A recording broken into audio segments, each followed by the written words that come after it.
वक्रतुंड महाकाय सूर्यकोटि संप्रभ निर्विघ्नं कुरु मे देव सर्वकार्येषु सर्वदा। हे गणेश भगवान, आप विशाल रूप तथा सूर्य के समान चमकने वाले हैं। आपसे आशा और मांग है कि हमेशा हमारे सभी कार्यों में कोई बाधा न हो। आज भाद्रपद महीने के शुक्ल पक्ष की गणेश चतुर्थी है। गणेश चतुर्थी के दिन गणेश चतुर्थी व्रत कथा अवश्य सुनना चाहिए। इससे गणेश भगवान की कृपा सदैव बनी रहती है। तो आइए सुनते हैं गणेश चतुर्थी व्रत कथा। प्राचीन समय की बात है। भगवान शिव और माता पार्वती नर्मदा नदी के किनारे बैठे थे। वहां माता पार्वती ने भगवान शिव से समय व्यतीत करने के लिए चौपड़ खेलने को कहा। भगवान शिव चौपड़ खेलने के लिए तैयार हो गए, परंतु इस खेल में हार जीत का फैसला कौन करेगा, यह प्रश्न उनके समक्ष उठा। तो भगवान शिव ने कुछ तिनके एकत्रित कर उसका एक पुतला बनाकर उसकी प्राण प्रतिष्ठा कर दी और पुतले से कहा, बेटा हम चौपड़ खेलना चाहते हैं, परंतु हमारी हार जीत का फैसला करने वाला कोई नहीं है, इसलिए तुम बताना कि हम दोनों में से कौन हारा और कौन जीता। उसके बाद भगवान शिव और माता पार्वती का चौपड़ खेल शुरू हो गया। यह खेल 3 बार खेला गया और संयोग से तीनों बार माता पार्वती ही जीत गईं। खेल समाप्त होने के बाद बालक से हार जीत का फैसला करने के लिए कहा गया, तो उस बालक ने महादेव को विजयी बताया।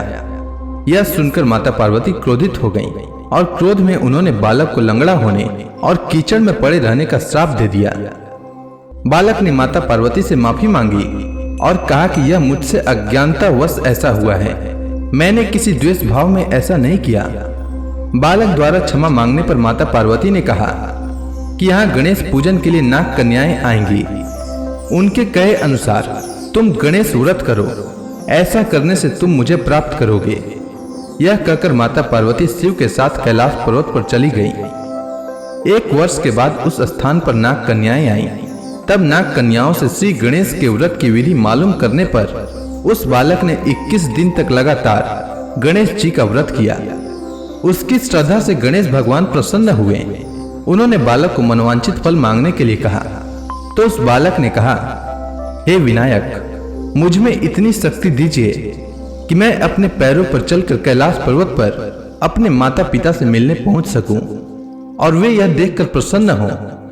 तब बालक को वरदान देकर श्री गणेश अंतर्ध्यान हो गए। इसके बाद वह बालक कैलाश पर्वत पर पहुंच गया और कैलाश पर्वत पर पहुंचने की अपनी कथा उसने भगवान शिव को सुनाई। चौपड़ वाले दिन से माता पार्वती भगवान शिव से विमुख हो गई थी। अतः देवी के रुष्ट होने पर भगवान शिव ने भी बालक के बताए अनुसार 21 दिनों तक श्री गणेश का व्रत किया। इस व्रत के प्रभाव से माता पार्वती के मन से भगवान शिव के लिए जो नाराजगी थी वह समाप्त हो गई। तब यह व्रत विधि भगवान शंकर ने माता पार्वती को बताई। यह सुनकर माता पार्वती के मन में भी अपने पुत्र कार्तिकेय से मिलने की इच्छा जागृत हुई। तब माता पार्वती ने भी 21 दिन तक श्री गणेश का व्रत किया तथा दुर्वा फूल और लड्डुओं से गणेश जी का पूजन अर्चन किया। व्रत के 21वें दिन कार्तिकेय स्वयं माता पार्वती से आ मिले। उस दिन से श्री गणेश चतुर्थी का यह व्रत समस्त मनोकामनाओं की पूर्ति करने वाला व्रत माना जाता है। इस व्रत को करने से मनुष्य के सारे कष्ट दूर होकर मनुष्य को समस्त सुख सुविधाएं प्राप्त होती है। अब आइए सुनते हैं गणेश चतुर्थी की दूसरी कथा। प्राचीन समय की बात है। एक बार देवता कई विपदाओं में घिरे थे। तब वह मदद मांगने भगवान शिव के पास आए। उस समय शिव के साथ कार्तिकेय तथा गणेश जी भी बैठे थे। देवताओं की बात सुनकर शिव जी ने कार्तिकेय व गणेश जी से पूछा कि तुम में से कौन देवताओं के कष्टों का निवारण कर सकता है। तब कार्तिकेय व गणेश जी दोनों ने ही स्वयं को इस कार्य के लिए सक्षम बताया। इस पर भगवान शिव ने दोनों की परीक्षा लेते हुए कहा कि तुम दोनों में से जो सबसे पहले पृथ्वी की परिक्रमा करके आएगा वही देवताओं की मदद करने जाएगा। भगवान शिव के मुख से यह वचन सुनते ही कार्तिकेय अपने वाहन मोर पर बैठकर पृथ्वी की परिक्रमा के लिए निकल गए। परंतु गणेश जी सोच में पड़ गए कि वह चूहे के ऊपर चढ़कर सारी पृथ्वी की परिक्रमा करेंगे तो इस कार्य में उन्हें बहुत समय लग जाएगा। तभी उन्हें एक उपाय सूझा। गणेश अपने स्थान से उठे और अपने माता पिता की 7 बार परिक्रमा करके वापस बैठ गए। परिक्रमा करके लौटने पर कार्तिकेय स्वयं को विजेता बताने लगे। तब शिव जी ने श्री गणेश जी से पृथ्वी की परिक्रमा न करने का कारण पूछा। तब गणेश भगवान ने कहा, माता पिता के चरणों में ही समस्त लोक है। यह सुनकर भगवान शिव ने गणेश जी को देवताओं के संकट दूर करने की आज्ञा दी। इस प्रकार भगवान शिव ने गणेश जी को आशीर्वाद दिया कि चतुर्थी के दिन जो तुम्हारा पूजन करेगा उसके सभी मनोकामनाएं पूरी होंगी। इस व्रत को करने से व्रतधारी के सभी तरह के दुख दूर होंगे और उसे जीवन के भौतिक सुखों की प्राप्ति होगी। चारों तरफ से मनुष्य की सुख समृद्धि बढ़ेगी, पुत्र पौत्र आदि और धन ऐश्वर्य की कमी नहीं रहेगी। इसीलिए मनुष्यों को गणेश चतुर्थी का व्रत अवश्य करना चाहिए। अब आइए सुनते हैं गणेश चतुर्थी की तीसरी कथा। प्राचीन समय की बात है। राजा हरिश्चंद्र के राज्य में एक कुम्हार था। वह मिट्टी के बर्तन बनाता, लेकिन वे कच्चे रह जाते थे। एक पुजारी की सलाह पर उसने इस समस्या को दूर करने के लिए एक छोटे बालक को मिट्टी के बर्तनों के साथ आवा में डाल दिया। उस दिन गणेश चतुर्थी का दिन था।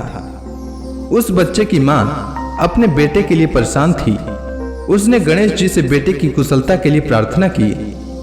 दूसरे दिन जब कुम्हार ने सुबह उठकर देखा तो आवा में उसके बर्तन तो पक गए थे, लेकिन बच्चे का बाल बांका भी नहीं हुआ था। वह डर गया और राजा के दरबार में जाकर सारी घटना बताई। इसके बाद राजा ने उस बच्चे और उसकी मां को बुलाया तो मां ने सभी तरह के विघ्न को दूर करने वाली गणेश चतुर्थी का वर्णन किया। इस घटना के बाद से महिलाएं संतान और परिवार के सौभाग्य के लिए गणेश चतुर्थी का व्रत करने लगी। इसीलिए जो भी महिलाएं गणेश चतुर्थी का व्रत करती हैं, उनके संतान और उनके पति की रक्षा भगवान गणेश हमेशा करते रहते हैं। इसीलिए गणेश चतुर्थी का व्रत हर महिलाओं को करना चाहिए। साथ ही यह कथा भी सुनना चाहिए। इस कथा को सुनने मात्र से गणेश चतुर्थी व्रत का पूरा फल प्राप्त हो जाता है और सुनने वालों की हर मनोकामना पूरी होती है। तो प्रेम से बोलिए गणेश भगवान की जय।